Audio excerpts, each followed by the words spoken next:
rollout into the public of this injection, that this vaccine did not work to stop COVID. The number one side effect in the Pfizer documents is something called myalgia. They knew they were damaging sperm.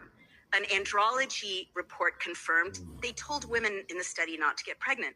Nonetheless, 270 women got pregnant. 234 of them, the records of what happened to that pregnancy were lost. However, of the 36 women who gave birth, over 80% of them lost their babies.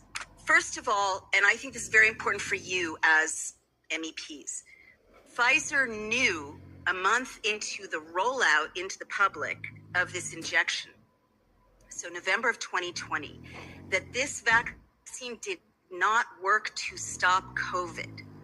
And I want you to process that and absorb that. It means that everything that followed, the mandates, the lost jobs, the businesses that had to close, the children not allowed to go back to school or university if they didn't take the shot, right? The armed forces compelled to take the shot, the pilots compelled. And the most common side effect of getting vaccinated is COVID. So everything that followed was a lie. Second, they knew that the injection did not stay in your deltoid. I'm sure that Europeans, probably through the EMA, the European Medicines Agency, like our FDA, or other public health entities, told people here, if you have side effects, it's likely to be chills, fever, a little fatigue. You may need to lie down. No, Pfizer knew that and they said that the materials stay in the injection site. They knew that was a lie.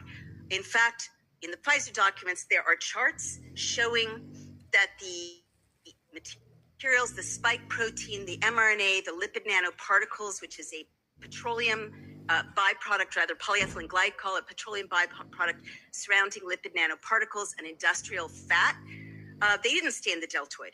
They biodistribute within 48 hours, and they leave the injection site and biodistribute to major organs throughout the body. They cross the blood-brain barrier. You may have noticed personality changes in some of your loved ones who took this injection, but they also accumulate in the liver, the adrenals, the spleen, the lymphatic system, and if you're a woman, they accumulate in your ovaries. And so this is an industrial fat accumulating in women's ovaries, right? So the first injection accumulates in your ovaries. The second injection, more accumulates in your ovaries. Our experts could not find any mechanism whereby this material left the body, male or female. So by the first booster,